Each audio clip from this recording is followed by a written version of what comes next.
Donc, Dr. Stone, quand il a créé la polarité, il a mis en place 5 grands principes. Le premier principe, c'est l'amour, dans le sens que quand on reçoit un client, c'est pas de dire au client « Ah, je te reçois avec amour et tout », c'est vraiment d'être dans la bienveillance du cœur et d'être vraiment dans le moment présent avec le client. Le deuxième principe, c'est les pensées et attitudes, dans le sens que pour que ça soit efficace quand on fait un soin en polarité, c'est vraiment d'avoir l'esprit au neutre, dans le sens qu'il faut essayer de ne pas avoir aucune pensée et c'est souvent par la respiration qu'on va y arriver. Donc, il faut vraiment accueillir le client dans ce qui est et éviter de porter tout jugement ou autre.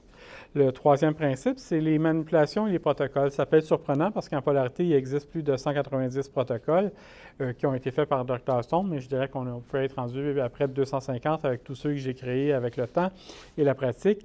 Et ça vient en troisième lieu, dans le sens que oui, on a des techniques à faire, des points précis à aller toucher chez les clients pour les lignes d'énergie, mais ce n'est pas ce qui est vraiment le plus important. Mais c'est le plus gros du travail quand même. Le quatrième principe, c'est au niveau des exercices. Dr. Stone a basé un système d'exercices qu'on peut faire pour activer les lignes d'énergie. Je vous dirais qu'avec mes clients, j'ai arrêté d'en parler parce que même si je donnerais les exercices aux clients, je sais qu'ils ne le font pas, mais même dans la formation, quand je donne la formation, c'est disons, pas le plus grand volet sur les 465 heures de formation. Il y a juste un 8 heures qui est consacré au niveau des exercices. Et le dernier volet, c'est l'alimentation. En fait, la polarité fait toujours référence à l'énergie vitale. Et s'il y a une chose dans la vie qu'on consomme à tous les jours, et qu'on fait à tous les jours, c'est de manger.